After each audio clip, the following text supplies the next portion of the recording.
మొదటి అధ్యాయం 20వ వచనం చదువుకుందాం. సిలువ వల్ల మనకు కలిగే ధన్యతలో మరొక ధన్యత ఈరోజు మనం చూస్తూ ఉన్నాం. కొలసీలకు వ్రాసిన పత్రిక అపోస్తలుడు పౌలు గారు కొలసీ సంఘానికి వ్రాసినటువంటి పత్రిక చదువు. మొదటి అధ్యాయం 20వ వచనం. ఆయన సిలువ రక్తము చేత సంధి చేసి ఆయన ద్వారా సమస్తము అంటే అవి భూలోకమందున్నవైనను ఒకవేళ పరలోకములో ఉన్నవైనను వాటన్నిటినీ ఆయన ద్వారా తనతో సమాధానపరుచుకొనవలని తండ్రి అభీష్టమాయను. దేవునికి మహిమ కలుగును గాక.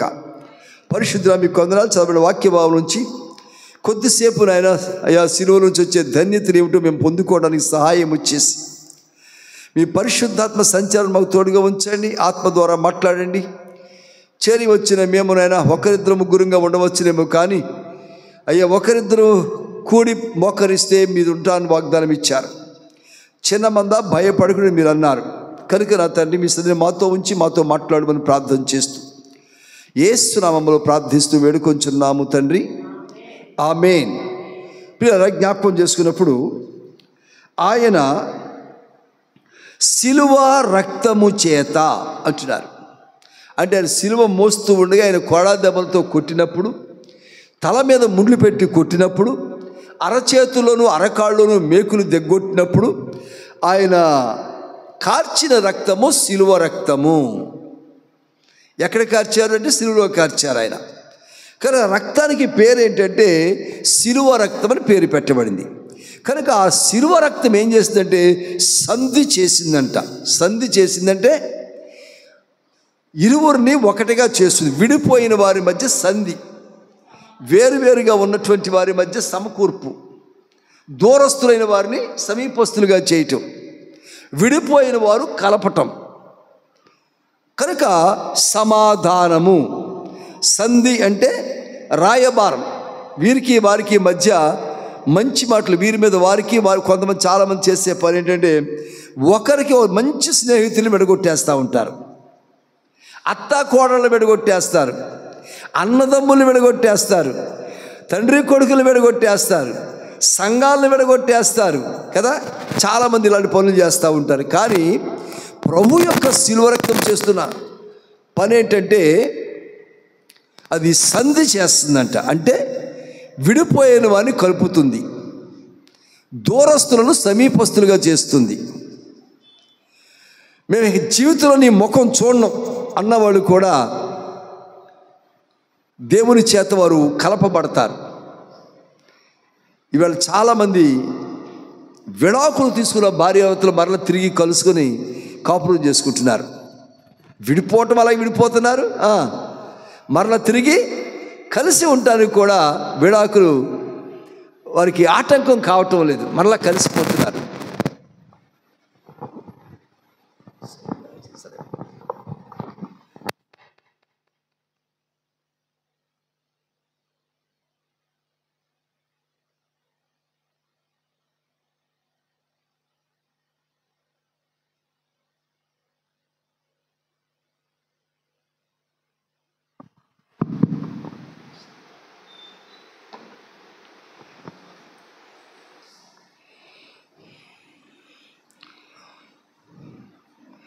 ఓసారి కోర్టుకి ఒక విడాకుల కేసు వచ్చింది.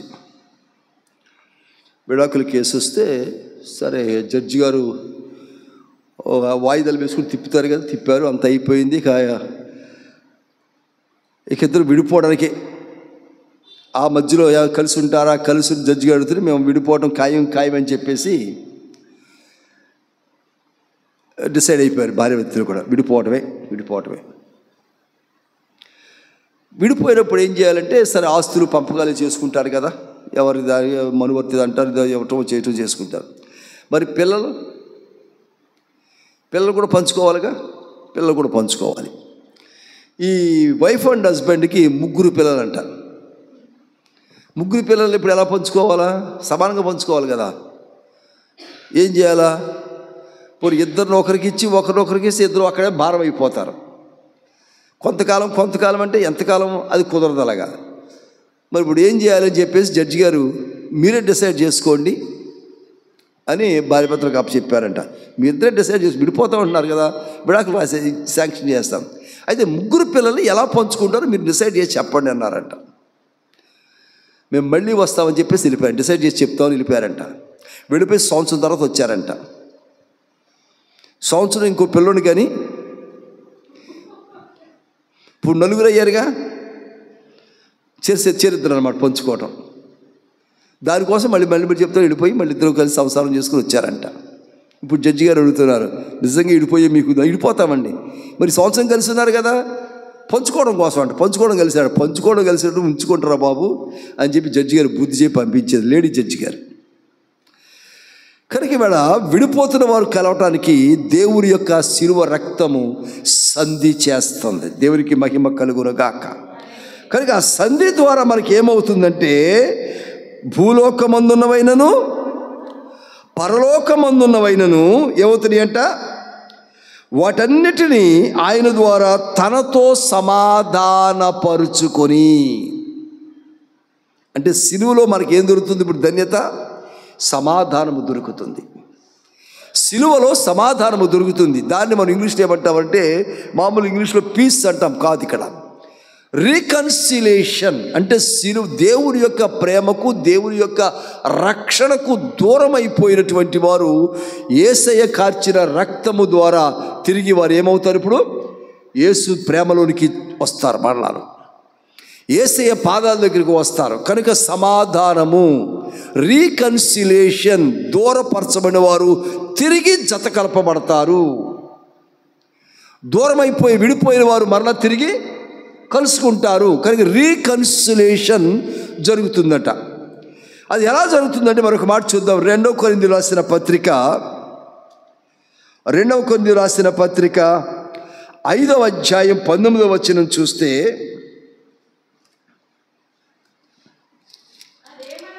అదేమనగా అది ఏంటంటే, ఆ సమాధానం ఏంటంటే, యేసుక్రీస్తు యొక్క శిలువ రక్తము ద్వారా సంధి చేసినప్పుడు కలిగే సమాధానం అదేమనగా, దేవుడు వారి అపరాధములను వారి మీద మోపక క్రీస్తునందు లోకమును తనతో సమాధానపరుచుకొనుచు ఆ సమాధాన వాక్యమును మాకు అప్పగించెను. దేవునికి స్తోత్రం, హల్లెలూయా. అంటే ఎవరు ఏ నేరములు చేశారో, ఏ పాపములు చేశారో, చేసిన వారి మీద నేరము మోపకుండా యేసయ్య శిలువలో తన రక్తాన్ని మన కొరకు చిందించి వేశారు. ఒక నేరములు, మనం చేసిన నేరం మన మీద మోపి ఉంటే ఆయన శిలువలో రక్తము కార్చవలసిన అవసరం లేదు. ఆయన పరిశుద్ధమైన రక్తము మన కొరకై శిలువలో కార్చడం ద్వారా సంధి చేయబడింది. ఏమి సంధి? అది ఎలా జరిగిందంట, చేసిన అపరాధములు మన మీద, ఎవరైతే ఏ అపరాధం చేశారో అది వారి మీద మోపక, ఆ అపరాధం వారి మీదకి రానివ్వకుండా, ఆ శిక్ష వారి మీదకి రాకుండా ప్రభువు ఏం చేశారంట, లోకమును తనతో సమాధానపరుచుకొనుచు, లోకమంతటినీ కూడా ఆయన తనతో సమాధానపరుచుకున్నారంట. దేవునికి మహిమ కలుగునుగాక. లేకపోతే ఒకవేళ ఎవరు చేసిన అపరాధం వారి మీదకి వచ్చినట్లయితే ప్రభువుతో ఈవేళ ఒక్కరు కూడా ఉండేవారు కాదు. అందరూ పాపము చేసి దేవుడు అనుగ్రహించు మహిమను పొందలేకపోతున్నారు. అందరూ పాపం చేసిన వారమే. మరి ప్రభు బిడ్డలకు ఎవరుంటారు? ఆయన ఎవరు స్తుతిస్తారు? ఆయన విశ్వాసులుగా ఎవరు ఉంటారు? ఆయన నమ్మకస్తులుగా ఎవరుంటారు? కనుక శిలువ సంధి, శిలువ రక్తం ద్వారా కలిగిన సంధి, సమాధానం ఏం చేసింది అంటే, మన అపరాధములు, నేరములు, ఆ శిక్ష మన మీద మోపకుండా సమాధానం ఏర్పాటు చేయబడింది. ఇప్పుడు పరలోకం వెళ్ళాలంటే ఏం అవసరం చెప్పండి? పాస్పోర్ట్ అవసరమా? వీసా అవసరమా? డబ్బు అవసరమా? పలుకుబడి అవసరమా?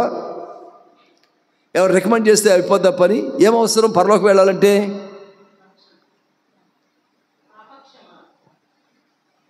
ఇంకా కరెక్టే. వీటన్నిటి కలిపి ఒకటి ఉంది, పరిశుద్ధత. పరలోకంలో ఎవరు ప్రవేశిస్తారు? పరిశుద్ధులే ప్రవేశిస్తారు. ఆ పరిశుద్ధత రావటం కొరకు పాపక్షమాపణ, రక్షణ, ఇవన్నీ దాంట్లో కార్యాలు. కానీ మెయిన్ ఏంటి అసలు? పరిశుద్ధత. ప్రకటన మనం చాలా చదువు, అవి పరిశుద్ధుల నీతి క్రియలు అని చూస్తాం మనం, అవి పరిశుద్ధుల పాత్రలు అని చూస్తూ ఉంటాం. పరలోకంలో ఏముంటుందంట? స్తుతి ఉంటుంది. ఏమో స్తుతిస్తున్నారు దేవదూతలు? పరిశుద్ధుడు పరిశుద్ధుడు పరిశుద్ధుడు. అంటే పరలోకంలో ఉండేది పరిశుద్ధత, ఇంకేముండదు. కానీ ఎవరైతే పరిశుద్ధులయ్యారో వారు మాత్రమే చేరతారు అక్కడికి, అపరిశుద్ధులు చేరరు అక్కడికి. కనుక అటువంటి పరిశుద్ధత కావటానికి మన ప్రభు ఏం చేస్తున్నారంటే, నేరములు మన మీద మోపకుండా ఆయన సమాధానపరుచుకున్నారంట. దేవునికి మహిమ కలుగును గాక. ఆయన సమాధానపరుచుకోవటం బట్టి ఇప్పుడు మనం ఏమయ్యాం? మనము పరిశుద్ధులంగా తీర్చబడుతున్నాం. నిజానికి పరలోకంలో చేరే యోగ్యత మనకు లేదు. మనమేమి నీతిమంతులం కాదు, పరిశుద్ధులము కాదు. అయినను ఆయన శిలువలో రక్తము కార్చుటను బట్టి, మన శిక్షను ఆయన మీద వేసుకోవటాన్ని బట్టి, మన శిక్షను ఆయన అనుభవించడాన్ని బట్టి, మన శిక్షను ఆయన మీద వేసుకొని ఆ కఠినమైన శిక్షకు ఆయన లోనయ్యాడు. కనుక మన పాపములు యొక్క భారం మన మీద పడకుండా మనం పరిశుద్ధులుగా ఎంచబడి ఆయన రాజ్యానికి వారసులం అవుతా ఉన్నాం. దేవునికి స్తోత్రం. కనుక లేనిది కలిగినట్లుగానే రీకన్సిలేషన్. మనం పరలోకాన్ని ఏదైనా మనలో పోగొట్టుకున్నాం. ఏదైనా మనమే పరలోకం, దాన్ని పోగొట్టుకున్నాం, బయట గెంటి వేయబడ్డాం. మరలా పరలోకంలో చేరాలి అంటే మనలో పరిశుద్ధత ఉండాలి. అది మన వల్ల అవుతుందా? ఇర్మియా గ్రంథంలో చూచాం మనం. ఇర్మియా గ్రంథంలో ఉంటుంది, అక్కడ క్షారములతో అంటే యాసిడ్స్తో కడుక్కున్న మనం పరిశుద్ధులం కాలేమట. కానీ యేసయ్య శిలువలో కాచే రక్తమును బట్టి మనకు పరిశుద్ధత ఆపాదించబడి మన పరలోకాన్ని చేరుకోవటానికి అర్హత సంపాదించుకున్నాం. దేవునికి స్తోత్రం, హల్లెలూయా. అందుకని ఎఫెసీయులకు రాసిన పత్రిక అంటాడు, ఎఫెసీయులకు రాసిన పత్రిక 2వ అధ్యాయం 13వ వచనం, అయినను మీరు ఇదివరకు దూరస్తులై మీరు ఇప్పుడు క్రీస్తునందు, క్రీస్తు యొక్క రక్తము వలన, క్రీస్తు యొక్క శిలువ రక్తం వలన సమీపస్తులై ఉన్నారు. అది సంగతి. మనం పాపం చేసి ఏమయ్యామంట? మనము దూరస్తులం అయిపోయాం. ఇప్పుడు యేసు ప్రభు వారు శిలువలో రక్తాన్ని కార్చిన బట్టి మనం ఏమయ్యాం? ఇప్పుడు సమీపస్తులం అవుతున్నాం. రీకన్సిలేషన్. తిరిగి జతపరచబడినటువంటి వారముగా, తిరిగి చేర్చుకోబడేటువంటి వారముగా, తిరిగి కొనసాగే వారముగా, తిరిగి అట్టి స్థితికి చేరుకోగలిగిన వారముగా మనం ఉండగలుగుతున్నామంట. క్రీస్తు రక్తమును బట్టి అంటున్నాడు అక్కడ. ఏ రక్తం? అది ఎక్కడ కార్చాడు ఆయన? క్రీస్తు శిలువ రక్తము. కనుక మునుపు దూరస్తులమే, పాపం మనలో ఉండగా దూరస్తులమే. కానీ ఆ పాప భారం మన మీద మోపకుండా ఆయన రక్తమును కార్చుని బట్టి మనం ఏమైపోయామంటే ఇప్పుడు సమీపస్తులమయ్యామంట. సమీపస్తులమయ్యాం. అందుకనే ఇక్కడే 14వ వచనం కూడా చూద్దాం. ఆయన మన సమాధానమయ్యుండి మీకును మాకును ఉండిన ద్వేషమును అనగా విధి రూపకమైన ఆజ్ఞలు గల ధర్మశాస్త్రమును తన శరీరమందు కొట్టివేయుట చేత మధ్య గోడను, అడ్డు గోడను పడగొట్టి మన ఉభయులను ఏకము చేశాను. చెప్పకూడదాం ఒకసారి? దేవునికి మహిమ కలుగును గాక. ప్రభు శిలువలో రక్తము కార్చిన బట్టి అడ్డుగోడ పడిపోయిందంట. దేవునికి మనకు మధ్య ఉన్న అపరాధములు అనబడినటువంటి అడ్డుగోడ, అపరిశుద్ధత అనే అడ్డుగోడ, మురికి మలినము పాపం అనే అడ్డుగోడ, ఆ అడ్డుగోడ పడగొట్టబడిందంట. అడ్డంగా గోడ కట్టబడింది మనం చేసిన పాపమును బట్టి, అపరాధమును బట్టి. కానీ ఆయన కార్చిన శిలువ రక్తమును బట్టి అడ్డుగోడ పడగొట్టబడి ఇప్పుడు ఏమయ్యామంటే మనము శరీరమందు కొట్టివేయుట చేత మధ్య గోడను పడగొట్టి మన ఉభయులను ఏకము చేసెను. ఉభయులంటే ఎవరు? ఉభయులంటే ఇద్దరు. మన ఉభయులంటే ఎవరెవరు? మన ఉభయులు ఎవరెవరై ఉంటారు ఇక్కడ? దేవునికి మనం పాపం చేసి దూరస్థులమైపోయాం. ఇప్పుడు యేసుక్రీస్తు ప్రభు వారు శిలువ రక్తమును కార్చును బట్టి మరలా మనం ఏమయ్యాం? ఇప్పుడు దేవునికి సమీపస్తులయ్యాం. ఇప్పుడు ప్రభు ఏమన్నారంటే మన ఉభయులము ఏకమయ్యామన్నారు. చెప్పలు కూడా ఒకసారి దేవునికి మహిమ కలుగుగాక. మన ఉభయులము ఏకమయ్యాము. దేవుణ్ణి మనిషిని ఏకం చేసింది క్రీస్తు యొక్క శిలువ రక్తం. ఇది ఎవరికి సాధ్యమవుతుంది? ఇద్దరు శత్రువులు స్నేహితులు అవ్వచ్చు కదా. భద్ర శత్రువులు కూడా కొన్ని అవసరాన్ని బట్టి పరిస్థితిని బట్టి శత్రువులు అవుతారు. అసలు జీవితంలో నీ గుమ్మం తొక్కనన్న వాళ్ళు మరలా గుమ్మం తొక్కొచ్చు. ఒక కుమారుడు కోడలు, ఉన్నతమైనటువంటి చదువులు, ఉద్యోగం, మంచి స్టేటస్. ఆ కుమారుడు యొక్క తండ్రి తల్లి ఇంకా ఉన్నతమైనటువంటి వారు, మంచి స్టేటస్కి వెళ్ళేవారు, వయసులో పెద్దవారు. బాగుంది. వయసులో పెద్దతనాన్ని బట్టి కొంచెం బలహీనలయ్యారు. బలహీనలయ్యి హాస్పిటల్ చూపించుకుందామని కొనేసరికి ఈ కుమారుడు ఉండేటువంటి ఊర్లో హాస్పిటల్ ఉంది. ఇప్పుడు సహజంగా డాక్టర్ అనుకున్నప్పుడు ఇప్పుడు ఆ తల్లిదండ్రులు ఎక్కడికి వెళ్తారు చెప్పండి? కొడుకు కోళ్ళు ఉన్నారుగా, ఆ ఊళ్ళో ఉన్నారు. హాస్పిటల్ పని మీద వెళ్ళినా ఆ ఊళ్ళో ఉన్నప్పుడు ఇంటికి వెళ్ళకుండా, మంచినీళ్ళు తాగకుండా, పిల్లలు చూడకుండా వచ్చేస్తే అటు నుంచి రాలేరు కదా. పైగా దాదాపు 100 కిలోమీటర్ల పై నుంచి దూరం నుంచి అక్కడికి వెళ్తున్నారు. ఆ ఊరు వెళ్తారు, హాస్పిటల్ కోసం వెళ్తున్నారు. 100 కిలోమీటర్ల పైన దూరం నుంచి వెళ్ళేవారు కొడుకు కోడలు మనవలు ఉంటే వెళ్ళకుండా చూసుకోకుండా ఇటు నుంచి ఇటే వచ్చేస్తారా? రైట్, వెళ్ళారు.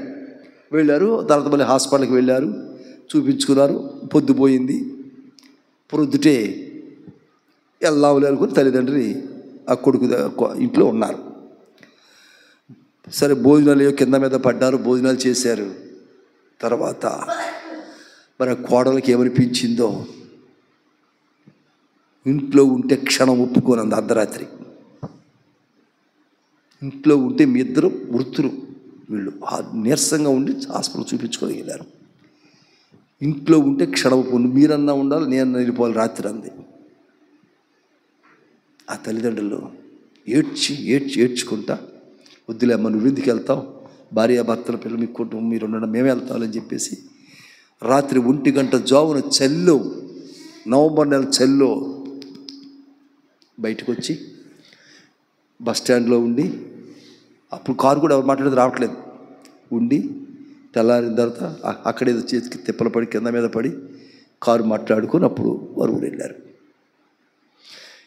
కనీసం పోనీ ఇంట్లోంచి అర్ధరాత్రి బయటికి వెళ్ళారు కదా, ఎలా ఉన్నారు అని ఫోన్ కూడా లేదు, అసలు పలకరింపు లేదు. ఎలా వెళ్ళారు, మీ ఇంటి ముసలోళ్ళు కాదు, ఎలా వెళ్ళారు ఏంటి? చదువు ఉంది, ఉద్యోగం ఉంది, హోదా ఉంది, అఫ్కోర్స్ కారు కదా, ఫ్లైట్ కానీ వెళ్ళగలరు, వేరే సంగతి. కానీ అర్ధరాత్రి ఇంట్లోంచి బయటికి వెళ్ళిన తర్వాత కనీసం ఎలా వెళ్ళారు అని పలకరించిన కొడుకు కూడా ఫోన్ చేసి ఆగటానికి, అంటే అంత తీవ్రమైన వాగ్యుద్ధం జరిగింది. అంతే, తీవ్రంగా ఉంటేనే కదా అలా జరిగేది. అయిపోయింది. ఆ రాత్రి మాకు ఫోన్ చేసి చెప్పారు, ఇలా ఉందండి, కొంచెం ప్రార్థన చేయండి పాస్టర్ గారు. సరే, ప్రార్థన చేస్తున్నాం. అయిపోయింది. ఈ రోజున వాడి కుమారుడు ఈ కొడుకు యొక్క, అంటే పెద్దవాళ్ళ యొక్క మనవడు పుట్టినరోజుకి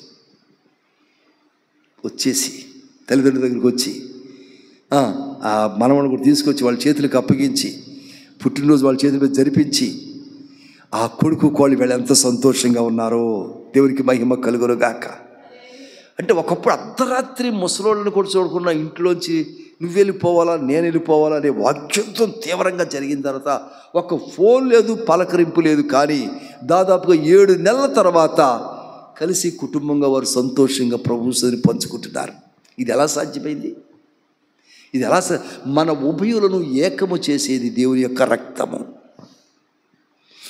ఇద్దరు మనుషులు ఏకం చేసేది, బద్ధ శత్రువులను కూడా జీవితంలోకి చూడకూడదు అనుకునేవాళ్ళు, జీవితంలో ముఖం చూడకూడదు, పలకరించుకోకూడదు అనుకునే వాళ్ళు కూడా ఏకము చేసేది దేవుని యొక్క శిలువ రక్తము. మన ఉభయులను ఏకము చేశాను అంటే దేవుణ్ణి మనుషుని కూడా ఏకము చేసేది ఆ దేవుని రక్తమే. దేవునికి స్తోత్రం చేద్దాం. ఆ దేవుని రక్తమే మనుషులను ఏకం చేస్తుంది, దేవుణ్ణి మనుషులు కూడా ఏకం చేస్తుంది. ఆ కుమారుడైన యేసుక్రీస్తు ప్రభువారి యొక్క రక్తము అంత పటిష్టమైనటువంటి శ్రేష్టమైన విలువైన రక్తాన్ని, శత్రుత్వమును సైతము మిత్రుత్వంగా మార్చగల రక్తము ఆయన మన కొరకు కార్చివేసినప్పుడు మనము దేవునితో మరలా తిరిగి అనుసంధానింపబడుతూ ఉన్నాం. దేవునికి మహిమ కలుగును గాక. ఇక్కడ 19వ వచనం చూద్దాం. ఇక్కడే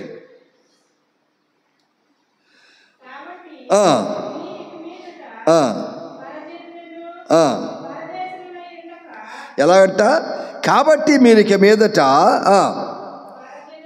పరజనులను పరదేశులను అయి ఉండక పరిశుద్ధులతో ఎలాగంట ఏక పట్టణస్థులను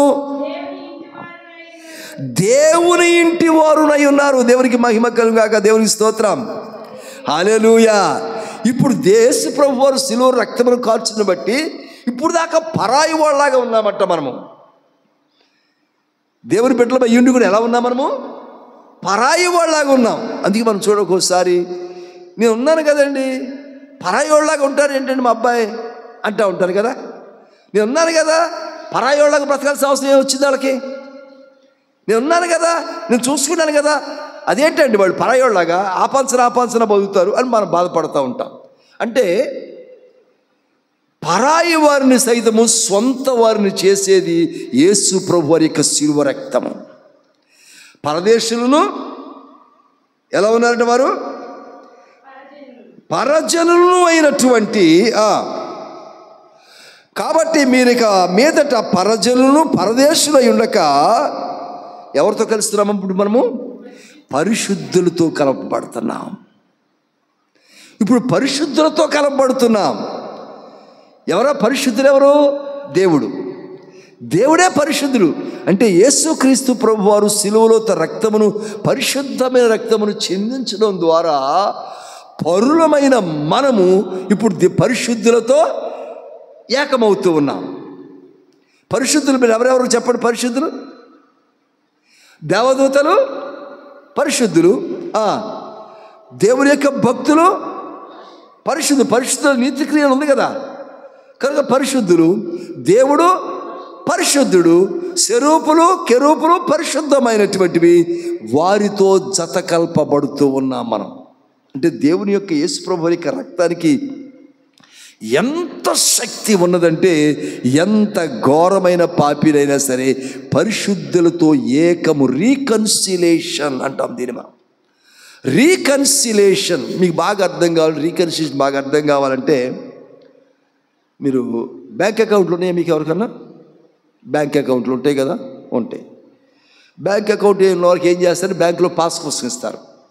అలా మీరు వేసి తీసుకునే అన్నీ కూడా పాస్ పుస్తకం మీరు ఇస్తే దాన్ని రాసిస్తుంటారు. రాసి వాళ్ళు మిషన్లో పెట్టుబడిస్తున్నారు. ఓకే, ఆ పుస్తకంలో రాసి బ్యాంకు వారు రాసి ఇచ్చిన తర్వాత ఆ 1000 రూపాయలు ఎప్పుడు తీసుకున్నాను నేను, ఈ 2000 ఎప్పుడు వేసాను, నేనే వేసానా, మా అబ్బాయి వేసాడా, ఇది తీసిన డబ్బులు నేనే తీసానా, ఇంకా తీసారా అని మనం ఒకసారి వెతుక్కొని తేడా ఉంటే మరలా బ్యాంకుకి వెళ్ళి ఏమంటే ఈ డబ్బులు నేను తీయలేదు, అది ఈ డబ్బులు అయ్యి కదా అక్కడ ఉన్నాయి, అవునా అడుగుతాం. తేడా లేకపోతే రైట్ ఓకే అని లోపల పెట్టుకున్నాం. చూసుకోవడానికే కదా ఆ ఖాతా పుస్తకం. ఎందుకు అయ్యంటే మనం చేసినవి, వేసినవి, తీసినవి సరి చూసుకోవటం కొరకు. తేడా వస్తే బ్యాంకు వారిని అడిగి మరలా తిరిగి అవి ఎలాగో మనం వేయించుకుంటామో దాన్ని రీకన్సిలేషన్ అంటారు. తప్పిపోయిన దాన్ని, మనకు జమ కాని దాన్ని మరలా తిరిగి మనం దాన్ని జమ చేయించుకుంటున్నాం, దాన్ని రీకన్సిలేషన్ అంటారు. కనుక మనం తప్పిపోయాము దారి అపరిశుద్ధత వలన. యేసుక్రీస్తు ప్రభు వారి కాల్చే రక్తమును బట్టి మరలా తిరిగి మనము మార్గంలోకి వస్తున్నామట, పరిశుద్ధులతో ఏకమవుతున్నాం. అందుకు మించి మనకు చాలా అద్భుతమైనటువంటి గొప్ప కృపావరం, గొప్ప సంతోషం కలిగించే ఆధిక్యత కూడుకున్న మాట ఏంటో తెలుసు. అక్కడ ఎంత స్పష్టంగా ఉన్నదంటే, దేవుని ఇంటి వారై ఉన్నారు. ఏమై ఉన్నామంట మనము? దేవుని ఇంటి వారు. దేవుని ఇంటి వారు, దేవుడి ఇంటికి మనం వారసులం అవుతున్నాం. ఇది యేసుక్రీస్తు ప్రభు వారు కార్చిన పరిశుద్ధమైన రక్తము ద్వారా మాత్రమే సాధ్యమవుతుంది. అసలు దేవుని దగ్గరికి వెళ్ళడానికే మనకు అవకాశం లేదు, నీతిమంతులం కాదు. ప్రభునామాన్ని తలచడానికి కూడా అబ్బా తండ్రి అని పిలవటానికి కూడా యోగ్యుడిని కాను ప్రభువా అంటున్నాడు కదా.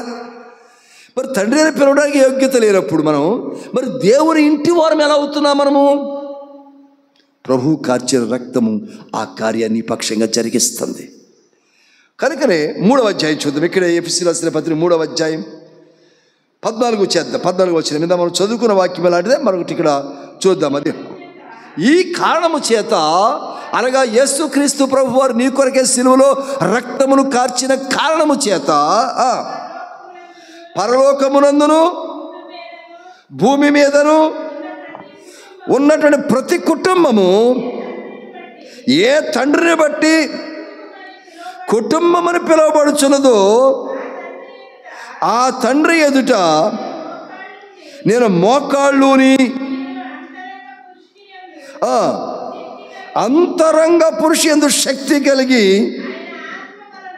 ఆయన ఆత్మ వలన బలపరచబడినట్లుగా క్రీస్తు మీ హృదయములలో విశ్వాసము ద్వారా నివసించినట్లుగాను తన మహిమైశ్వర్యము చొప్పున మీకు దయచేయవలనియు మీరు దేవుని యొక్క సంపూర్ణత యందు పూర్ణులగునట్లుగా ప్రేమ యందు వేరుపారి స్థిరపడి సమస్త పరిశుద్ధులతో కూడా దాని వెడల్పు, పొడుగు, లోతు, ఎత్తు ఎంతో గ్రహించుకొనుటకును జ్ఞానమునకు మించిన క్రీస్తు ప్రేమను తెలుసుకొనుటకును తగిన శక్తి గలవారు కావాలని ప్రార్థించుచున్నాము.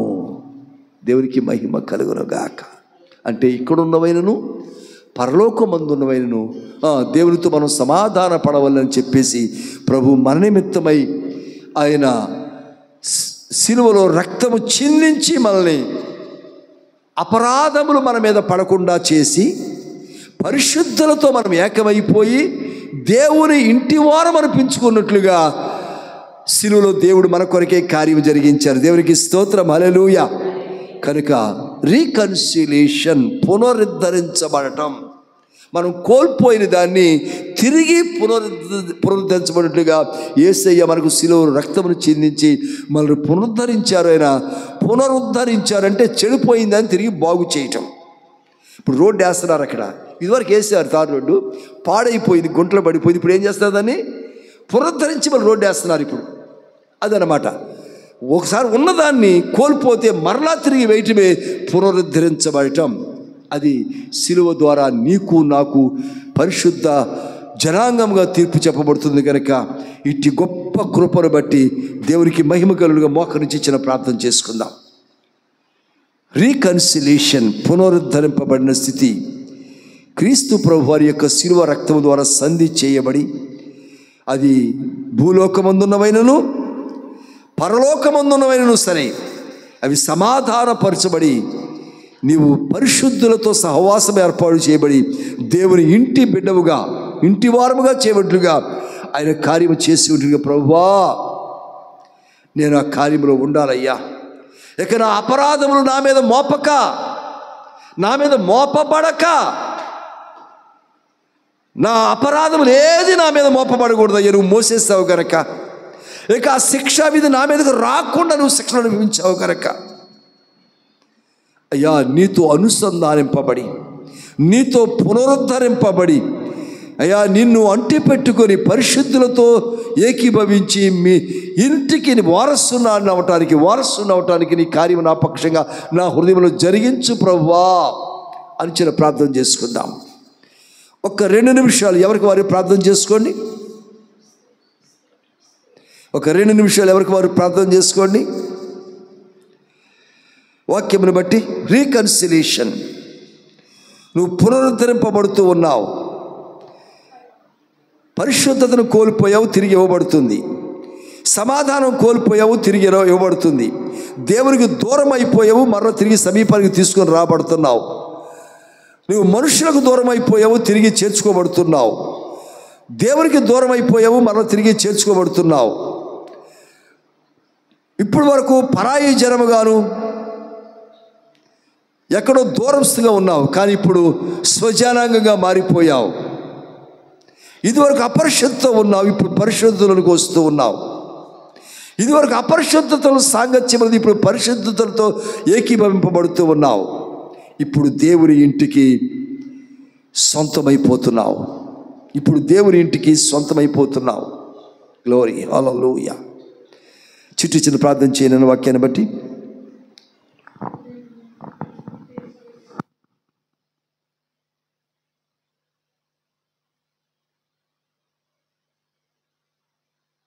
ఎందుకు పనికిరాని వారమైనప్పటికీ ప్రభా, నీ కృప చేత మమ్మల్ని నింపండి తండ్రి. సైతాన్ క్రియలను లయపరచండి, అంధకార శక్తులను బంధించండి ప్రభా. నువ్వు